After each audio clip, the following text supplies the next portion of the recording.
Hello, everyone, and welcome back to Funlish Hub, where learning English is natural, practical, and fun. I'm Emma. And I'm James. It's great to have you here with us again. Today's topic is something incredibly useful because it affects almost every conversation you have in English. That's right.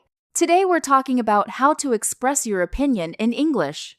Opinions. People have opinions about everything. Movies, food, music, social media, travel, work, relationships, even pineapple on pizza. Oh no, not the pineapple debate again. I'm sorry, but I strongly believe pineapple belongs on pizza. And I completely disagree already. Look, listeners, today's episode has started with conflict. Laughs. But actually, this is perfect. Expressing opinions is not just about saying what you think. It's about communicating ideas clearly, confidently, and politely. Exactly. Many English learners know vocabulary and grammar, but they sometimes feel nervous when sharing personal opinions.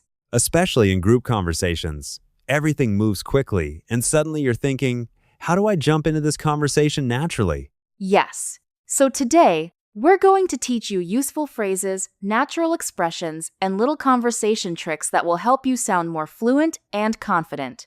And hopefully avoid starting international wars about pizza toppings. No promises, James.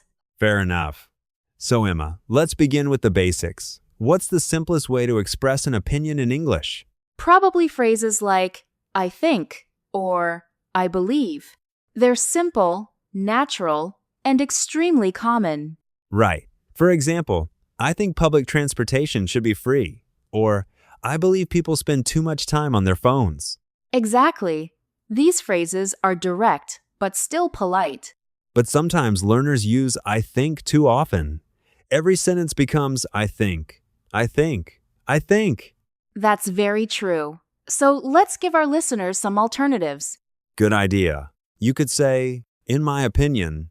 Or, from my perspective. As far as I'm concerned. Personally, I feel that. Ooh, that sounds advanced and elegant. Thank you. I practiced in front of the mirror before the episode. Laughs dedication. I respect it. But seriously, using different opinion phrases makes your English sound more natural and sophisticated. Yes.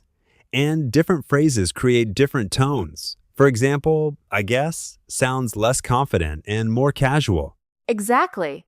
If you say, I guess social media can be useful, you sound uncertain. But if you say, I strongly believe social media has changed communication forever, that sounds much more confident and powerful. Confidence changes everything. And actually, one mistake many learners make is sounding too direct without realizing it. Yes. Sometimes translations from another language can sound aggressive in English. Exactly. Imagine someone says, you are wrong, grammatically correct, but socially dangerous. Laughs. Very dangerous, especially at family dinners. In English, people often soften disagreement to sound more polite. For example, instead of saying you're wrong, you might say, I'm not sure I agree with that. Or, I see your point, but I have a different perspective. That phrase is so diplomatic. You sound like a politician at an international conference. Laughs, maybe, but it works very well in professional situations too. Definitely, especially in workplaces where teamwork matters. Actually, let's practice a little debate right now. Oh, I'm ready. Okay, here's the topic. Working from home is better than working in an office. What do you think? Personally, I believe working from home improves productivity because people experience fewer distractions. Nice. Very professional answer. Thank you. I prepared my business voice. Well, from my perspective, working in an office creates stronger communication and teamwork. Interesting point. However, I would argue that online tools now make collaboration much easier than before. That's true to some extent, but I still think face-to-face interaction is more meaningful. Wow. Listen to us. We sound intelligent today. For at least 5 minutes, yes. But notice something important, everyone. We disagreed politely. Exactly. We used phrases like, I would argue, and that's true to some extent. These help conversations feel respectful instead of hostile. Because good communication is not about winning every discussion. It's about exchanging ideas. I love that. Thank you. I become wise after coffee. Another important skill is giving reasons for your opinion. Yes. Don't just say, I think this movie's bad. Explain why. Exactly. You can use linking phrases like because, since, or the reason is that.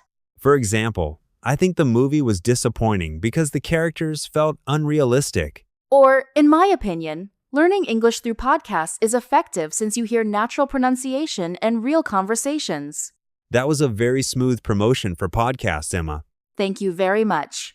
Another great way to sound natural is by showing uncertainty sometimes. Native speakers do this constantly. Yes, people often think fluency means sounding 100% certain all the time, but real conversations are softer and more flexible. Exactly. You can say things like, I could be wrong, but Maybe it's just me, but I'm not an expert, but, these phrases make you sound humble and conversational. and honestly, they reduce pressure. You don't have to sound perfect or absolutely certain about everything. That's such a good point. Conversations should feel natural, not like academic debates all the time.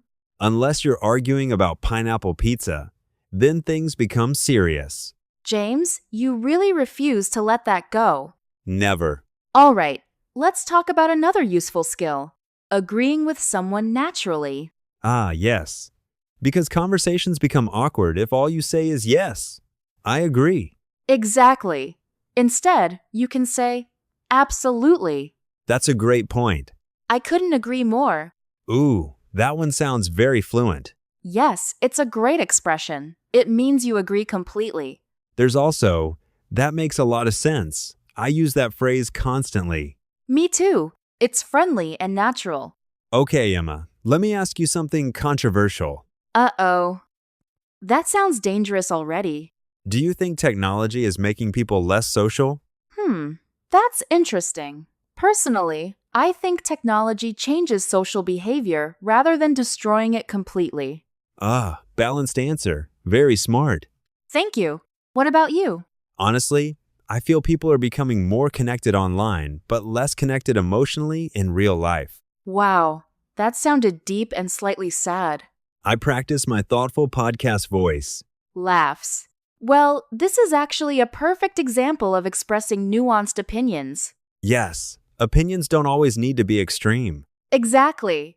You don't have to say something is completely amazing or completely terrible. English speakers often use softer language. Like kind of, a bit, fairly, or to some extent. For example, the movie was kind of interesting, but a bit too long.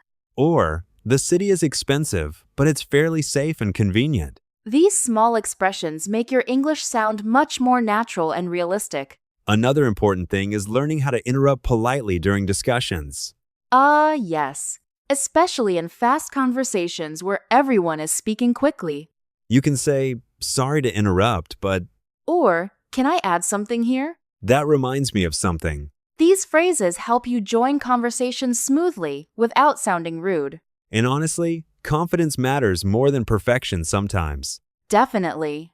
Many learners wait too long before speaking because they're afraid of mistakes. But expressing opinions is like exercising a muscle. The more you practice, the stronger you become. Exactly. And podcasts are actually great for this.